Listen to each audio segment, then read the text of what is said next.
ጤና ይስጥልኝ የተወደዳችሁና የተከበራችሁ የኢትዮ ኒውስ ቤተሰቦች እንደምን አላችሁ? ሰላምታችን በያላችሁበት ይድረስ። እነሆ አዳዲስና ወቅታዊ መረጃዎችን አዘጋጅተን ወደ እናንተ ማድረስ ጀምረናል። ከኢትዮ ኒውስ ልዩ መረጃዎች ጋር አብራችሁ እንድትቆዩ ግብዣችን ነው። በቅድሚያም አርዕስተ ዜናዎችን አስቀድማለሁ። የብልጽግና አገዛዝ ጠቅላይ ሚኒስትር አብይ አህመድ ጠላቶቻችን ታግለን ያገኘነውን ስልጣን ሊነጥቁን አሰፍስፈዋል አሉ።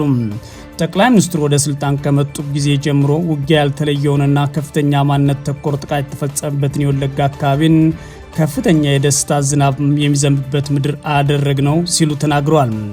የኦሮሞ ነጻነት ጦር በኩሉ አብይ አህመድ የኦሮሞ ጠላቶች የኦሮሞን ስልጣን ሊቀሙ ነው በሚል በሀገሪቱ ሕዝቦች መካከል የጎንዮሽ ግጭት እንዲነሳ እየቀሰቀሰ ነው ሲል አስታውቋል።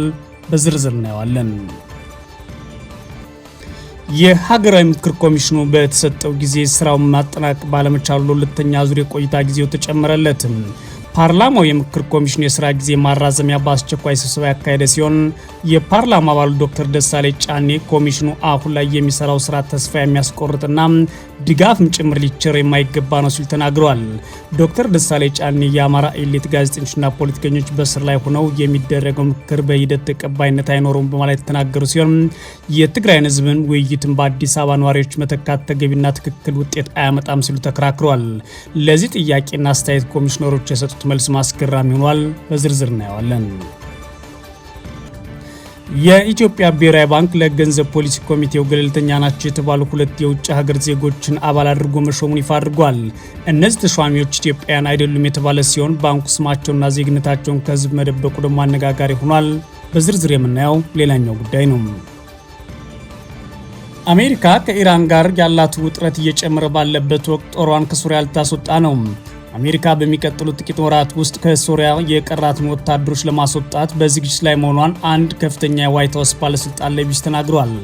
የተወደዳችሁና የተከበራችሁ የኢትዮ ኒውስ ቤተሰቦች አብራችሁ ውስጥ ቆዩ። እነዚህና ሌሎች ተሰማላችሁ። መልካም ቆይታ ይሁንላችሁ። የብልጽግናው አገዛዝ ጠቅላይ ሚኒስትር አብይ አህመድ ጠላቶቻችን ታግለን ያገኘነውን ስልጣን ሊነጥቁን አሰፍስፈዋል አሉ። ጠቅላይ ሚኒስትሩ ወደ ስልጣን ከመጡበት ጊዜ ጀምሮ ውጊያ ያልተለየውንና ከፍተኛ ማንነት ተኮር ጥቃት የተፈጸመበትን የወለጋ አካባቢ ከፍተኛ የደስታ ዝናብ የሚዘንብባት ምድር አደረግናት በማለት ሲናገሩ ተሰምተዋል። የኦሮሞ ነጻነት ጦር በበኩሉም አብይ አህመድ የኦሮሞ ጠላቶች የኦሮሞ ስልጣን ሊቀሙ ነው በሚል በሀገሪቱ ህዝቦች መካከል የጎንዮሽ ግጭት እንዲነሳ እየቀሰቀሰ ነው ሲል አስታውቋል። የአገዛዙ ጠቅላይ ሚኒስትር አብይ አህመድ የካቲት 11 2018 ዓ.ም ምክትላቸው ተመስገን ጥሩነህ፣ አማካሪያቸው ጌታቸው ረዳ፣ የኦሮሚያ ክልል ርዕሰ መስተዳድር ሽመልስ አብዲሳና ሌሎች ባለስልጣናትን ይዘው ወደ ወለጋ ባቀኑበት ወቅት ነው ጠላቶቻችን ለን ያገኘነውን ስልጣን ሊነጥቁን አሰፍስፈዋል ሲሉ የተናገሩት። በአንድ ወቅት የወለጋ አካባቢን የጸጥታ ሁኔታ በተመለከተ ሲጠየቁ ወለጋ ብሄድ ይገድሉኛል፣ እኔም ከሞቱ ደግሞ የወለጋ ኦሮሞና የጅማ ኦሮሞ ይጣላል በሚለው አወዛጋቢ ንግግራቸው የሚታወቁት የብልጽግናው ጠቅላይ ሚኒስትር አብይ አህመድ ትናንት ወደ ቄለም ወለጋ፣ ምስራቅ ወለጋና ምዕራብ ወለጋ ተጉዘው ኦሮሞ ታግሎ ያገኘውን ስልጣን ጠላቶቻችን ሊቀሙን አሰፍስፈዋል ሲሉ ተደምጠዋል።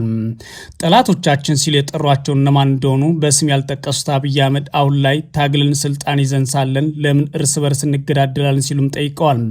ኦሮሞን ኦሮሞ ሊገድለው አይገባም የሚሉት የአገዛዙ ጠቅላይ ሚኒስትር የሃይማኖት አባቶች፣ አባገዳዎችና የሀገር ሽማግሌዎች ልጆቻቸውን መክራቸው ወደ ሰላም እንዲመጡ አድርጉ ሲሉም ተናግረዋል። ባለፉት የአብይ አህመድ የስልጣን ዓመታት ሁሉ ጦርነትና ማንነት ተኮር ጥቃት፣ መፈናቀል፣ ግድያና ውድመት ያልተለየ ወለጋ አካባቢን ጠቅላይ ሚኒስትሩ ወለጋን ከፍተኛ የደስታ ዝናብ የሚዘንብበት ምድር አደረግነው ሲሉ ተናግረዋል። ትላንት ለፕሮፓጋንዳ ይመቸኛል ብለው ባሰቡ ጊዜ ከትግራይ የበለጠ ወለጋ ላይ ከፍተኛ ውጊያ አድርገንበታል ያሉት ወለጋን ነው ዛሬ አብይ አህመድ እንደገና ዙረው የደስታ ዝናብ የሚዘንብበት ምድር አድርገነዋል ያሉት። አብይ አህመድ ወለጋ በሆነ ወቅት የሰላም እጦት ገጥሞት ነበር ማለት አሁን ላይ ሰላም እንዳረጋገጡ ነው ሲናገሩ የተሰሙት። በሀገሪቱ የተለያዩ አካባቢዎች ላይ የሚፈጸሙ ግፎችና ለተቀሰቀሱ ጦርነቶች መንስኤ ናቸው በሚል የሚወነጀሉትን አብይ አህመድ በወለጋ ላይ ሆነው እርስ በርስ ከመባላት፣ ከመጣላት፣ ከመዋጋት አንዱ የአንደኛውን ሩጫ ከማገትና ከማድከም መውጣት አለበት ሲሉም ተናግረዋል።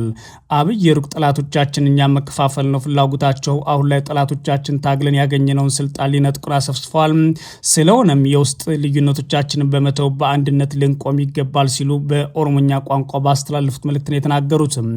የአብይ አህመድን የወለጋ ጉዞ በተመለከተ መግለጫ ያወጣው በኩምሳ ድሪባ ጃልመሮ የሚመራው የኦሮሞ ነጻነት ጦር በኩሉ አብይ አህመድ የኦሮሞ ጥላቶች የኦሮሞን ስልጣን ሊቀሙ ነው በሚል በሀገሪቱ ህዝቦች መካከል የጎንዮሽ ግጭት እንዲነሳ እየቀሰቀሰ ነው ሲል ወንጅሏል። የኦሮሞ ነጻነት ጦር አክሎም ይህን የአብይ አህመድ ንግግር አሁን ላይ በሰሜን ኢትዮጵያ እየተፈጠረ ያለውን እንቅስቃሴ የተመለከተ ነው ሲል አጋልጧል። አብይ አህመድ የብልጽግና አገዛዝ የኦሮሞ መንግስት ብቻ አድርጎ ለማሳየት የሚያደርገው ጥረት ይህ የመጀመሪያው አይደለም ሲል ነው የኦሮሞ ነጻነት ጦር መግለጫው ጨምሮ ያስታወቀው። የኦሮሞ ነጻነት ጦር አክሎም የአብይ አህመድ የወለጋ ጉዞ በከፍተኛ ጥበቃ ስር ባሉ ውስን አካባቢዎች በሄሊኮፕተር የተደረገ ቀጠናውን የተቆጣጠሩትና ሰላም ያለበት ለማስመሰል የተከናወነ የማስመሰል ጉዞ ነው ሲል አጣጥሏል። የሀገራዊ ምክር ኮሚሽኑ በተሰጠው ጊዜ ስራውን ማጠናቀቅ ባለመቻሉና ችግር ገጥሞኛል ማለቱ ለሁለተኛ ዙር የቆይታ ጊዜ ተጨምሮለታል። የፓርላማው የምክር ኮሚሽኑ የስራ ጊዜ ማራዘሚያ በአስቸኳይ ስብሰባ ያደረገ ሲሆን የፓርላማ አባሉ ዶክተር ደሳለኝ ጫኔ ኮሚሽኑ አሁን ላይ የሚሰራው ስራ ተስፋ የሚያስቆርጥ ነው ማለት ተናግረዋል። ዶክተር ደሳለኝ ጫኔ የአማራ ኤሊት በእስር ላይ ሆኖ የሚደረገው ምክክር በሂደት ተቀባይነት አይኖረውም በማለት ተናገሩ ሲሆን የትግራይን ህዝብ ውይይትን በአዲስ አበባ ነዋሪዎች መተካት ተገቢና ትክክል ውጤት አያመጣም፣ ይህ ሊያሳስባቸው ይገባል ሲሉ ጠይቀዋል። ለእነዚህ ጥያቄዎችና አስተያየቶች ኮሚሽነሮች የሰጧቸው መልሶች አስገራሚ ሆነዋል። ትላንት የህዝብ ተወካዮች ምክር ቤት የሀገራዊ ምክር ኮሚሽን የመጀመሪያ ስራ እንዲያጠናቅ ተጨማሪ 8 ወራት የስራ ጊዜ እንዲሰጠው ወስኖለታል። ለ3 ዓመት የስራ ዘመን የተቋቋመው የሀገራዊ ምክር ኮሚሽን ባለፈው ዓመታት በተመሳሳይ ሁኔታ በተካሄደ ምክር ቤቱ አስቸኳይ ስብሰባ የስራ ጊዜው ለ1 ዓመት እንዲራዘም መደረጉ ይታወሳል። የአብይ አህመድ የብልጽግና አገዛዝ በአሁኑ ሰዓት የሚሳካለት ወይም በትክክል አቅዶ የሚሰራው ስራ የለም የሚሉት ጦርነትን ብቻ ሲሆን ጦርነቱንም ራሱ በአብዛኛው የሚያካሂደው በእቅድ ቢሆንም ነገር ግን የተሳካለት ውጊያ አድርጎና ሰላም አስከብሮ መውጣት አልቻለም በመባል ይተቻል። በዚህም የምክክር ሂደት ለማካሄድ የሚደረጉ እንቅስቃሴዎች ጭምር በምክር ቤት የተሰጣቸው የጊዜ ገደብ እንኳን ሳይጠናቀቅ ለሁለተኛ ዙር እየተራዘሙ ይገኛሉ። በዚህ ጊዜ ለኮሚሽነሮቹ ጥያቄ ከምክር ቤት አባላት ያቀረቡ ሲሆን የምክር ቤት አባሉ ዶክተር ደሳለኝ ጫኔ የምክር ሂደቱ የታሰሩ ተፈተው በምክር ሂደቱ እንዲካተቱ ለማስቻል መንግስትን ጠይቃቸው ምላሽ አልሰጣችሁም፣ ይህን ለህዝብ ለምን ይፋ አታደርጉም ብለው ወሳስ ነው የምትናገሩት? ታዲያ ፖለቲከኞችና እስረኞች ካልተፈቱ ምን አይነት አካሄድ ይካሄዳል ሲልም ጠይቀዋል። በርካታ አማራዎች በፖለቲካ አስተሳሰባቸው በማንነታቸው ታስረው ለረጅም ጊዜ በእስር ቤት እየተንገላቱ ነው። እነዚህ ደግሞ ተራ ዜጎች አይደሉም። ማህበረሰቡ ጉልሃን ብሎ የሚለያቸው፣ ማህበረሰቡ ልሂቃን ብሎ የሚያስቀምጣቸው የሐሳብ መሪዎች ናቸው። የአማራ ህዝብና ልሂቃን ታስረዋል፣ ጋዜጠኞች፣ ፖለቲከኞች ታስረዋል ያሉት ዶክተር ደሳለኝ ጫኔ የሌሎች ህዝብ ልሂቃን ሳይታሰሩ በአሁኑ ሰዓት በስር ላይ የሚገኙት የአማራ ልሂቃን ናቸው። የትግራይ ልሂቃን የታሰረ አላውቅም። የኦሮሞ ፖለቲከኞችና ልሂቃን ታስረው ነበር ተፈተዋል። ነገር ግን የአማራ ልሂቃን በታሰሩበት ሁኔታ አሁን ላይ ይህንን ውይይት እያካሄድኩ ነው ወይም ምክር እያካሄድኩ ነው ብሎ ማለት ነገ ህዝባችን ወጦ ታስረን ስለነበርን አልተወከልንም ቢል ምን አይነት ውጤት ልታመጡ ትችላላችሁ? በዚህም ደግሞ የፖለቲካ እስረኞች ይፈቱ በማለት መጠየቃችን ለምን በስፋት አታዩቱም በማለት ሲጠይቁ ተደምጠዋል።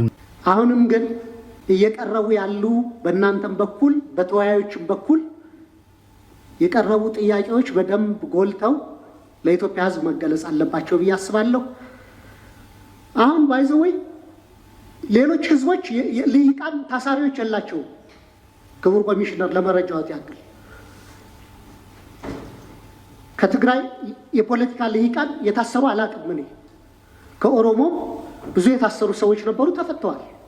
በሰፊው ታስሮ ያለ ልሂቃኖቹ ከአማራ ህዝብ ያሉ ተወካዮች ናቸው። ስለዚህ ነገ ልሂቃኖች ታስረውብኛል አልተወከልኩም ቢል ይህ ህዝብ በቂ ምክንያት አለው ብዬም መከራከር እችላለሁ እኔ።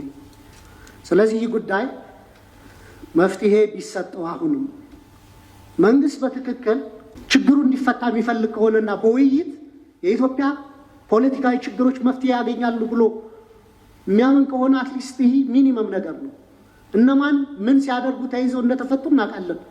ዶክተር ደሳለኝ የምክር ሂደቱ በትግራይ ክልል ሳይካሄድና የትግራይ ህዝብ ሳይሳተፍበት በአዲስ አበባ ባሉ የትግራይ ተወላጆች አድርገው ለማለፍ መሞከር ትክክል ውጤት አያመጣም፣ ልክ ነው ብዬም አላስብም ብለዋል። ዶክተር ደሳለኝ ለዚህ ጥያቄ ኮሚሽነር ሂሩት የተባሉ የኮሚሽኑ ኮሚሽነር የሰጡትን መልስ እኛ አክቲቪስቶች አይደለንም በማለት እየደመደሙ ሲሆን የምክር ቤት አባላትም ለዚህ ንግግራቸው ሲያጨበጭቡላቸው ተሰምተዋል። የምክክር ሂደቱ ገለልተኛ መሆን ሲገባው በፓርላማ ጭምር የብልጽግና ደጋፊዎችና የብልጽግና ፓርቲ አባላት የሚደግፉት ሌሎች የሚያቀርቧቸው ጥያቄዎች ደግሞ ነውረኛ ተብሎ የሚተቹበት ሆኗል። አማሮች ታስረዋል። በአብዛኛው የታሰሩት አማሮች ናቸው። እነሱ እንዲፈቱ ምን ጥረት አድርጋቸዋል ብሎ ለተነሳው ጉዳይ ሌላ ቦታ ደግሞ ምን ገጥሞኛል፣ እንዴት ነው ትልልቆቹ የኦሮሞ ፓርቲዎች ከእናንተ ጋር አይሳተፉም ተነስቶብኛል። የእኛ ጥረት በዚህ በዘር ሳይሆን በአጠቃላይ የሰው ልጆች መብት ተከብሮ ያለ አግባብ መታሰር ከሌለባቸው መታሰር እንደሌለባቸው ግፊት እናደርጋለን። አማሮችም ሆኑ ሌላም ዘሮች ግን ገፋ አድርገው መንግስት ምንም እርምጃ ካልወሰደላችሁ ይሄንን ለምንድን ያላገለጣችሁት ለተባለው ጥያቄ እኛ አክቲቪስቶች አይደለንም። ስለዚህ የካቲት 14 2018 ዓ.ም ተቋቁሞ ስራ የጀመረው ኮሚሽኑ የተራዘመለትን የአንድ ዓመት የስራ ጊዜ የካቲት 14 2018 የሚያበቃ የነበረ ቢሆንም የቀሩ ስራዎችን ለማከናወን ከየካቲት 15 2018 ጀምሮ እስከ ቀጣይ ዓመት ጥቅምት አጋማሽ ድረስ የስራ ጊዜው ተራዝሞለታል ተብሏል። የብልጽግና አገዛዝ የሚያካሄደው የምክር ኮሚሽን አጠቃላይ ከመሰረቱ በርካታ ፖለቲከኞች፣ የማህበረሰብ አንቂዎች እንዲሁም ባለሙያዎችና የዓለም አቀፍ ተቋማት ጭምር ሲተቹት የቆየ ነው። የኢትዮጵያ ብሔራዊ ባንክ ለገንዘብ ፖሊሲ ኮሚቴው ገለልተኛ ናቸው የተባሉ 2 የውጭ ሀገር ዜጎችን አባል አድርጎ መሾሙ ተሰማ። እነዚህ ተሿሚዎች ኢትዮጵያውያን አይደሉም የተባሉ ሲሆን ባንኩ ስማቸውና ዜግነታቸውን ከህዝብ መደበቁ አነጋጋሪ ሆኗል። የኢትዮጵያ ብሔራዊ ባንክ የትንተና አቅምን ለማጠናቀርና በማስረጃ ላይ የተመሰረቱ የገንዘብ ፖሊሲ ውሳኔዎችን ለመደገፍ 2 ገለልተኛ አባላትን የገንዘብ ፖሊሲ ኮሚቴ አባል አድርጌ ሾሜያለሁ ወቁልኝ ብሏል።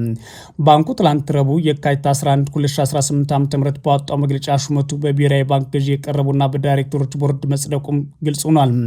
ይህ በቅርቡ በተሻሻለው የኢትዮጵያ ብሔራዊ ባንክ አዋጅ መሰረት የተከናወነ ነውም ተብሏል።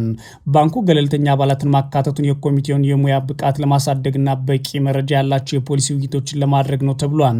እንደ መግለጫው ከሆነ ተሿሚዎቹ በማክሮ ኢኮኖሚ ትንተናና ፖሊሲ ዙሪያ ጠንካራ የትምህርት ዝግጅትና የላቀ የሙያ ልምድ ያላቸው ምሁራን ናቸው። በተጨማሪም የባለሙያዎችን ተሳትፎ በኮሚቴው ውስጥ ጥብቅ የሆኑ ውይይቶች እንዲያደርጉና የገንዘብ ፖሊሲ ኮሚቴ የተጣለበትን ኃላፊነት ይበልጥ ውጤታማ በሆነ መንገድ እንዲወጣ አስተዋጽኦ ያደርግለታል ተብሎ ይጠበቃል ይላል። ብሔራዊ ባንክ በኢትዮጵያ ሰፊ ማክሮ ኢኮኖሚ ማሻሻያ አጀንዳ አካል የሆነውን የዋጋ መረጋጋት የማስቀጠልና የፋይናንስ ተቋማት በጥሩ ሁኔታ ላይ መሆናቸውን የማረጋገጥ ቁርጠኝነት በድጋሚ ያለ ባይ ነው። ነገር ግን በኢትዮጵያ ሀብትና በብሔራዊ ጥቅሟ ላይ የተሾሙት እነዚህ ሰዎች ማንነትና ዜግነት ባንኩ ደብቋል። የኢትዮጵያ ሕዝብ በሁለንተናዊ አቅሙ የገነባቸው ተቋማት ሊመሩለትና ፖሊሲውንም ሆነ አጠቃላይ ሀብቱን ሊያሻሽጡትና ሊዘርፉት ተዘጋጅተው ይሁን አይሁን ያልታወቁ እነዚህ ሰዎች መሾማቸው ብቻ ተነግሮ በባንኩ ውስጥ ሹመት አግኝቷል የተባሉና በዋናው የሀገር ተቋም ውስጥ ተሳትፎ ያደርጋሉ የተባሉ ሰዎች የየት ሀገር ዜጎችና እነማን እንደሆኑ ባንኩ መደበቁ ግን አነጋጋሪ ሆኗል። አሜሪካ ከኢራን ጋር ያላት ውጥረት እየጨመረ ባለበት ወቅት ጦሯን ከሶሪያ ልታስወጣ ነው። አሜሪካ በሚቀጥሉት ጥቂት ወራት ውስጥ በሶሪያ የቀሯትን ወታደሮች ለማስወጣት በዝግጅት ላይ መሆኗን አንድ ከፍተኛ የዋይት ሀውስ ባለስልጣን ለቢቢሲ ተናግረዋል። ባለስልጣኑ እንዳሉት የሶሪያ መንግስት በግዛቱ ውስጥ ሽብርተኝነት በመዋጋት ረገድ የመሪነት ሚናውን ለመጫወትና የአሜሪካ ወታደራዊ ኃይል በከፍተኛ ቁጥር መኖሩ አስፈላጊ እንዳልሆነ ከስምምነት ላይ ተደርሷል ብለዋል። የአሜሪካ ወታደሮች እንደ አውሮፓውያን አቆጣጠር ከ2015 ጀምሮ በሶሪያ ውስጥ የሚገኙ ሲሆን ይህም የእስላሚክ ስቴት ቡድን አይኤስ ተጽዕኖ ለመግታት የሚደረገው የጸረ ሽብር ዘመቻ አካል ሆኗል። የአሜሪካ ፕሬዝዳንት ዶናልድ ትራምፕ እዚህ ውሳኔ ላይ የደረሱት በመካከለኛው ምስራቅ አገራቸው ከኢራን ጋር የገባችው ውጥረት እየተካረረ በመጣበት ወቅት ነው። ዶናልድ ትራምፕ ከዚህ ውሳኔያቸው በተቃራኒ በኢራን አቅራቢያ የአሜሪካ ጦር ኃይል እያሰፈሩ ይገኛሉ። ቢቢሲ ቬሪፋይ በኢራን አቅራቢያ የጦር ጀቶች መሸከም የሚችለው የዩኤስ አብርሃም ሊንከን መርከብ መኖሩን አረጋግጫለሁ ብሏል። ባለስልጣኑ እንዳሉት ወደ 1000 የሚጠጉ የቀሩትን ወታደሮች ከሶሪያ የማስወጣት ውሳኔ የአሜሪካ አስተዳደር ሽግግር አካል ሲሆን አሜሪካ በቀጠናው ውስጥ ለሚከሰቱ ማናቸውም ስጋቶች ምላሽ ለመስጠት ግን ዝግጁ መሆኗን ትቀጥላለች ብለዋል። የአሜሪካ ወታደሮች በዚህ ዓመት መጀመሪያ ላይ በሶሪያ ከሚገኙ 2 የጦር ሰፈሮች ለቀው ወጥተዋል። ጦሩ ይህን እርምጃ የወሰደው እንደ አውሮፓውያን አቆጣጠር በ2024 የአሳድ መንግስት መውደቅን ተከትሎ በሶሪያ ከፍተኛ የጸጥታ መሻሻል በመታየቱና ኢስላሚክ ስቴት መዳከሙን ተከትሎ ነው። ከዚህ ጊዜ ጀምሮ የትራምፕ አስተዳደር ከደማስቆ ጋር ያላቸውን ዲፕሎማሲያዊ ግንኙነት ለማጠናከር ከሶሪያ ፕሬዚዳንት አህመድ አልሻራ ጋር ያላቸውን አጋርነት ለማሳደግ ጥረት አድርገዋል። የሶሪያ ፕሬዚዳንት አህመድ አልሻራም በህዳር ወር ትራምፕ በዋይት ሀውስ አግኝተው የተወያዩ ሲሆን ይህም በሶሪያ ታሪክ የመጀመሪያው ፕሬዚዳንት ሆነው ቀርቧል ተብሏል። የተወደዳችሁና የተከበራችሁ የኢትዮ ኒውስ ቤተሰቦች መረጃዎቻችን እነዚህ ነበሩ። መልካም ጊዜ እመኛለሁ።